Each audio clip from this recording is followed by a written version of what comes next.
What about our business development initiative? That's something that I don't think many other people are really delving into the way we've done it. What's your take on it? Well, again, our mantra is more iron workers, more contractors, more work. And to do this, what we've discovered is working together is better than us going our separate ways. And when labor and management can get in front of an owner and say, this is what we can do, and you tell us what you'd like for us to do, you're going to have a better outcome. And that's part of what this initiative has given us a chance to get in front of many new owners to discuss with them the capabilities of the ironworkers and the ironworker contractors, and then take constructive criticism and then bake it into that cake so that when we do show up on their doorstep with job number one, we're meeting or exceeding their expectations as well. Yeah. So for me, the business development, the union likes to think that we know what it takes to be a contractor.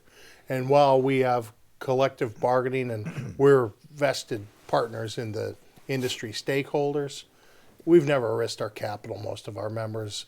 We don't know the constraints that go along with the marketing piece or how you insert yourself into a market. And so some of the other international unions are using union officials, but they don't necessarily speak that contractor lingo. They don't know the contractor procurement folks. So by us hiring several people that are from the contractor side to represent the contractors as a whole, it's almost like a contractor business agent is what we hired. Mm-hmm. And they show no favoritism, and they get people in on the bidding threshold. And I think it's paying big dividends. It takes a long time. You just don't instantly bid work and become the low bidder. There's a lot more to it than that, especially the safety criteria. And we're trying to insert ourselves in the petrochemical industry in Texas, which is predominantly or heavily open shop. And there's a big safety matrix that you got to pass. And so by having that contractor's business agent or that business development program to help them, I think it's resulted in a significant amount of work for our members. It really, one of the things that I've been able to see, I get to see it up close, is the fact that there are literally armies of people out there. Even though the ironworkers are 120 years old, and obviously their contractors have been there for 120 years, have no worldly idea what we do. They don't know the training piece, they don't know the safety piece, they don't know the skill piece, and it's really given us a chance to speak to people that would have never heard that message before, and they need it. Speaking of the training piece, Ann Arbor has evolved in the few short years we've been there to what it is today. And when we get Ford, Chrysler, GM, you name it, these owners, Consumers Power, to come in there and see what we're doing, they're blown away.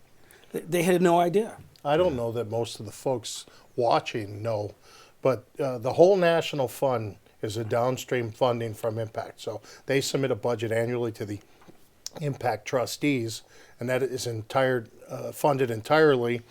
While it's managed by Lee Worley and a different pool of staff, it's complete with impact funding.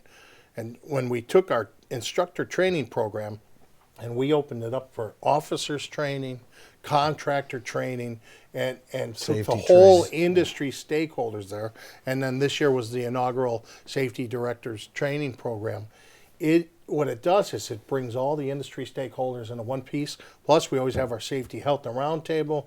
We have our NARSC and NMOA meetings. So we have contractor meetings on the periphery. And then everyone gets to see the body of work. And all of that comes from impact funding. But that communication part that I talked about earlier, I really don't know that most of they probably know their apprentice instructors and coordinators go to a school every year in Ann Arbor. I don't think they realize where that funding comes from. It's out of their collective bargaining agreement to Impact, to the National Fund to provide that annual training. But we've expanded that to a great, great extent. And you're right. Then the owners come and they see what we're doing collaboratively, on behalf of the industry, on behalf of improving the union standards, and then by growing the contractor base and having FMI there, I think there's no stopping us as far as our momentum. And I'm telling you, the viewers out there today, tomorrow, next week, next month, you can contact my office anytime, day or night, through my cell phone. You can contact the regional directors. If you don't know who it is, we'll hook you up. We'd love to sit down with you one-on-one and explain exactly what we do, because, you know, we can send the emails, we can send the hard mails, we can promote on the website. We do have an incredible annual conference, we really do. But the best form of communication is the face-to-face.